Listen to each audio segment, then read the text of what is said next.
In the name of Allah, the most beneficent and the most merciful. Assalamu alaikum, my dear students of class 5. How are you all? I hope you all are fine and safe at your homes. I am a teacher, Ms. Fatma Zahid, and I welcome you to the online lecture of Social Studies. Okay students, as you know that in the previous lectures we are studying about lesson number 8, Pakistan and its neighbors, and we have studied about 3 neighboring countries, Afghanistan, Iran and China. In this lecture we are going to study about another neighboring country which is none other than India. So let's begin. Okay, here you can see that क्या आप देख सकते हैं कि 4 neighbouring countries हमारे map पे हैं, China, Afghanistan, Iran and India. यहाँ पे साथ कंपास रोज भी दी गई। आप कंपास रोज की हेल्प से देख सकते हैं कि हमारे इंडिया किस डायरेक्शन में आ रहा है। Yes, it is on the east direction of the Pakistan. India का जो इंडिया हमारे साथ बॉर्डर, बेसिकली नेबरिंग कंट्रीज़ वो कंट्रीज़ जो हमारे साथ बॉर्डर शेयर करती हैं। ये आप देख सकते हैं इंडिया हमारे साथ ईस्टर्न साइड पर बॉर्डर शेयर करा। Okay, let's begin. It's on page number 73. Okay, India is much larger than Pakistan. It has an area of 2,09,73,190 square kilometers, and the population of India is over 1.3 billion. मतलब अगर India की बात करें, India वैसे भी जानते हैं कि पाकिस्तान से बहुत ज़्यादा, अगर मैप पे भी देखें, बहुत एक बड़ी कंट्री है, बहुत ज़्यादा इसका एरिया बहुत ज़्यादा। जस्ट लाइक हमने पढ़ा था पाकिस्तान के बारे में कि पाकिस्तान का टोटल एरिया कितना, 7,96,000 समथिंग। सो इंडिया का एरिया अगर आप देख लें वो हमारे लाख में था, इनका करोड़ में। सो आप अंदाज़ा लगा सकते हैं कि टोटल जगह कितनी है, ठीक है। और इनकी पॉपुलेशन अराउंड 1.3 बिलियन से भी ज़्यादा है। इंडिया की पॉपुलेशन बहुत ज़्यादा है। अव्वल तो हम बात करें इंडिया में मुस्लिम्स भी बहुत ज़्यादा है, लेकिन अगर उनकी पॉपुलेशन के अकॉर्डिंग बात करें तो मुसलमान बहुत थोड़े कंसिडर होते हैं। Most of the people in India are Hindus, but there are also large number of Muslims, Buddhist, Sikhs and Christians. मतलब मेजॉरिटी पॉपुलेशन जो इंडिया में वो हिंदुओं की तादाद है, लेकिन और भी बहुत से, जस्ट लाइक हमारे यहाँ पाकिस्तान में होता है ना, हिंदूज़ भी हैं, सिख्स भी हैं, क्रिश्चियंस भी हैं।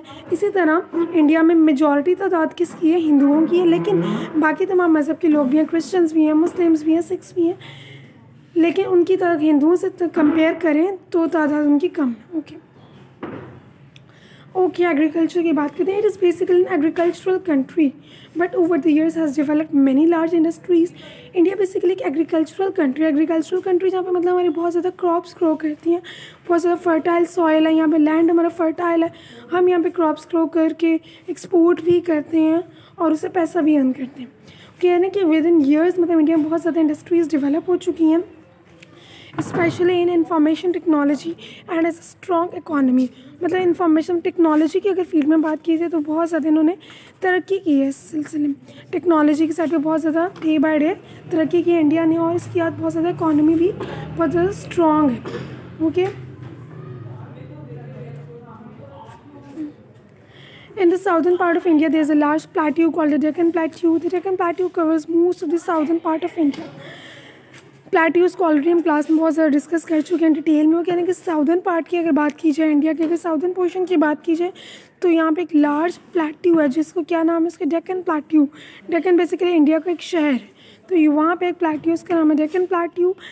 The Deccan plateau covers most of the southern part of India, और ये इंडिया के साउदर्न पार्ट को मोस्टली कवर करते हैं। In the north the country separated from China by the Himalayas. अगर हम इंडिया के नॉर्दर्न पार्ट की बात करें तो मतलब इंडिया के साथ चाइना का बॉर्डर भी टच होता है, तो वो इंडिया और चाइना को क्या चीज़ सेपरेट करती है, हिमालय के पहाड़, जो कि हमारे पाकिस्तान में भी आते हैं, चाइना से भी, पाकिस्तान और चाइना के दरमियान भी आ रहे हैं, चाइना और इंडिया के दरमियान भी आ रहे हैं, जो कि दोनों कंट्रीज़ को सेपरेट कर रहे हैं। Okay, like the Indus and Pakistan there is a great river India called Ganges. जिस तरह से पाकिस्तान में एक बहुत बड़ा मतलब दरिया है, इंडस रिवर हम जानते हैं कि सबसे बड़ा, तो इसी तरह से इंडिया में कौन सा रिवर, गैंजेस। ये बेसिकली उन्होंने कंपेयर किया हुआ है कि जिस तरह पाकिस्तान में रिवर इंडस बहुत बड़ा है, इसी तरह से इंडिया में रिवर गैंजेस, चाहे आपने उर्दू में सुना हो, या दरियाए गंगा। ओके जी।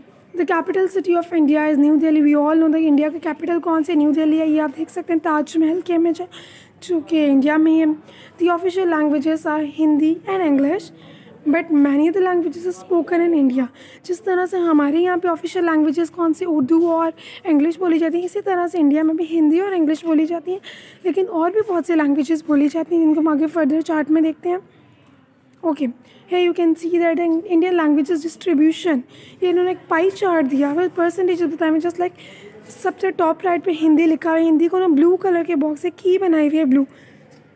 सो अगर हम यहाँ पाई चार्ट में ब्लू कलर देखें, कितने 41%, यानी कि इंडिया की 41% पॉपुलेशन जो है वो क्या बोलते हैं, हिंदी लैंग्वेज बोलते हैं। इसी तरह से बंगाली, मराठी, तमिल और भी बहुत से लैंग्वेज हैं जो कि इंडिया में बोली जाती हैं, लेकिन मेनली वहाँ पे हिंदी और इंग्लिश ऑफिशियल लैंग्वेज के तौर पे बोली जाती है। Okay, well students, that's all about today's lecture. We have completed about the 4 neighbouring countries. हमने अफ़गानिस्तान को भी स्टडी किया, ईरान को भी किया, अफ़गानिस्तान, ईरान, चाइना और इंडिया। आपने इनकी तो मेन चीज़ें लाइक पॉपुलेशन क्या है, किस कंट्री की, किस नेबरिंग कंट्री की पॉपुलेशन, और उनकी ऑफिशियल लैंग्वेज क्या है, ये तमाम चीज़ें, कैपिटल सिटी, ये तमाम चीज़ें आपको फिंगर टिप्स में होनी चाहिए। ठीक है, क्लियर है? Okay, your diaries you have to revise objective. Well students, that's all about today's lecture. See you in the next class. Till then take care. अल्लाह हाफिज़।